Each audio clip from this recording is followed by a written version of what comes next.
तो अगर इक्विटी में आ गए, हमने तय कर लिया कि हम रैंडम नहीं करेंगे, समझ के करेंगे, तो इक्विटी में करेंगे, म्यूचुअल फंड में नहीं करेंगे, या थोड़ा म्यूचुअल फंड में करेंगे, थोड़ा इक्विटी में करेंगे, तो अगेन हमारे पास चॉइसेस है।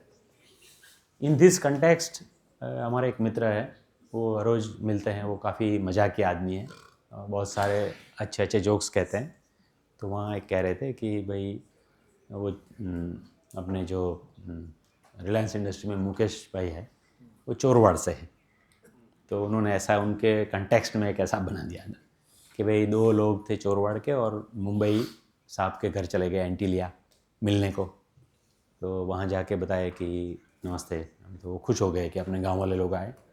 तो ऑब्वियसली उनका तो इतना बड़ा घर है, इतनी सारी फैसिलिटीज़ है, तो उन्होंने पूछा कि भाई सर क्या लेंगे, गरम ठंडा, ये तो कुछ भी गरम चलेगा।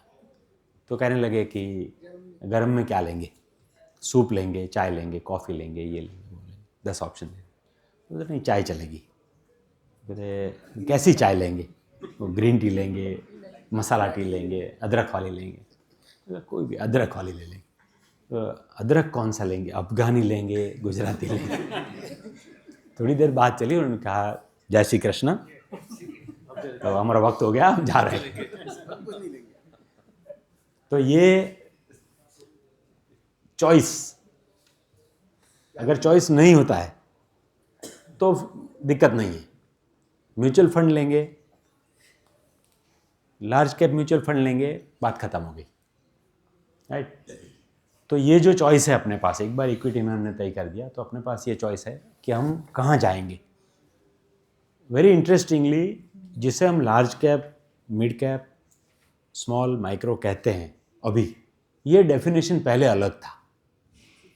पहले ये मार्केट कैप के हिसाब से था, और जिस दिन सेबी ने ये डेफिनेशन बदल दिया, उस दिन हैवॉक हो गया था। मार्केट कैप के हिसाब से मान लीजिए कोई स्टॉक मिड कैप में था, तो वो मिड कैप फंड्स होल्ड कर रहे थे। अब वो स्मॉल बन गया डेफिनेशन के हिसाब से, वो नहीं रख सकते, उनको छोड़ना है। इतने स्मॉल कैप फंड है नहीं कि उनको एब्सॉर्ब कर पाए। रिटेल जो है वो एब्सॉर्ब नहीं कर पाते, तो 20-25-30% गिर गए स्टॉक वहाँ, खास करके ये आई रिमेंबर 2018 में ये हुआ था। तो अभी के डेफिनेशन के हिसाब से पहले 100 जो है उनको लार्ज बताएंगे, नेक्स्ट 150 मिड में है, नेक्स्ट 250 स्मॉल में है, बियॉन्ड दैट सारे माइक्रो है। कोई बताएगा कि लार्जेस्ट स्मॉल कैप स्टॉक, माने जो मार्केट कैपिटलाइजेशन के हिसाब से स्मॉल कैप में सबसे बड़ा स्टॉक है, उसका मार्केट कैप क्या है? 40,000 करोड़, 40,000 करोड़, माने 40,000 करोड़ की मार्केट कैप वाला स्टॉक भी स्मॉल कैप है। जबकि पहले अगर आप मान लीजिए 2000 की बात करें, तो उस टाइम पे ओवरऑल जो मार्केट साइज था उसके हिसाब से देखें तो बहुत ही छोटे थे ये स्टॉक, बहुत ही छोटे थे। जबकि अब के डेफिनेशन के हिसाब से ये 40,000 वाला भी स्मॉल कैप हो गया। तो यहाँ एक ऑब्जर्वेशन है, नॉर्मली हम ये मान के चलते हैं कि लार्ज कैप स्टॉक है, उसमें रिस्क नहीं है।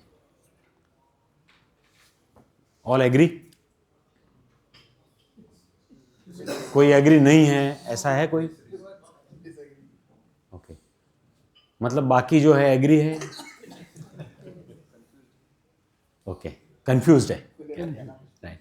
माने ये हम तय नहीं कर पाते हैं कि है या नहीं है। कुछ एग्जाम्पल है हमारे पास, जेट एयरवेज अभी है नहीं, ज़ीरो हो गया। DLF जो जब लिस्ट हुआ तब DLF करीब 1200 रुपया, और जब गिरा तो DLF कहाँ तक गिरा था? आई थिंक 200 से नीचे चला गया था। Right.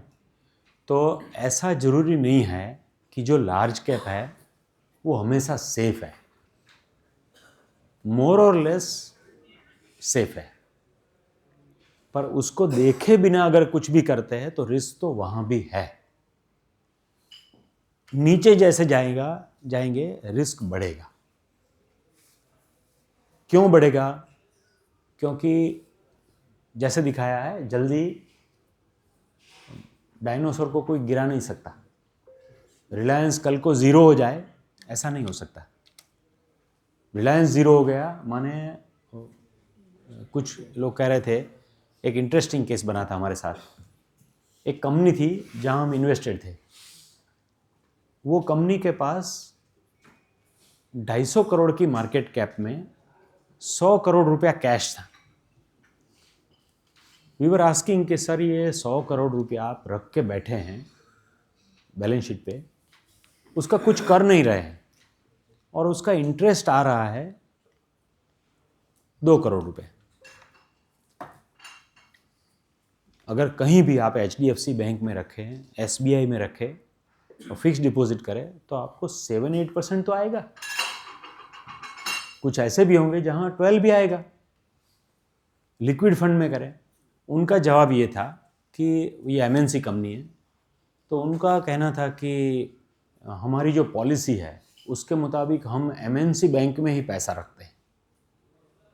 तो MNC बैंक जो है वो 1-1.5-2% से ज़्यादा इंटरेस्ट नहीं देता है। तो ऐसा तो हम लोग पूछा ऐसा क्यों कर रहे हैं? तो वो कह रहे थे कि ये एक सेफ्टी के हिसाब से हमारी पॉलिसी है। तो अगर SBI सेफ नहीं है, हमने उनको पूछा कि सर तो आप अगर SBI सेफ नहीं है ऐसा समझते हैं तो इंडिया में बिजनेस क्यों कर रहे हैं? जिस दिन SBI गई, राइट, बात खत्म हो गई। तो अनफॉर्चुनेटली वो काफ़ी टाइम नहीं मान रहे थे। फिर एक AGM में काफ़ी डिस्कस हुआ और फिर उन्होंने वो कैश डिसबर्स कर दिया, आधा डिविडेंड दे दिया। तो रिस्क हर एक जगह पे है, नीचे जाते हैं रिस्क बढ़ता जाता है। माइक्रो में सबसे छोटे मार्केट कैप के कोई स्टॉक आपने देखे हैं जो अंडर 50 करोड़ हो, अंडर 25 करोड़ हो? ऐसे स्टॉक किसी ने देखे हैं?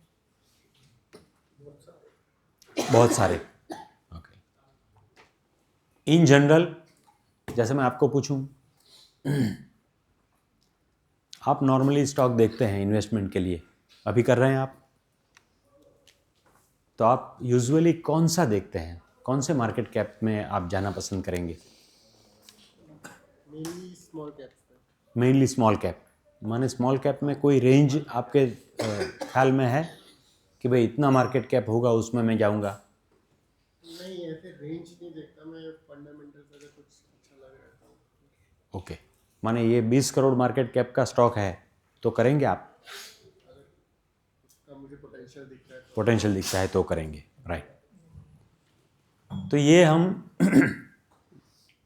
मैं जहाँ पे कॉन्सेंट्रेटेड हूँ, मतलब मेरा जहाँ इंटरेस्ट बना है, ऐसा ज़रूरी नहीं है कि जहाँ पे मेरा इन्वेस्टमेंट है वो सारे अभी माइक्रो कैप ही है, पर जो प्राइमरी इंटरेस्ट मेरा बना हुआ है वो माइक्रो कैप में है।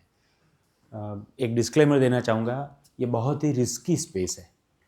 यहाँ ऐसे मेरे साथ भी already I have lost 100% after my 4 visits to the company.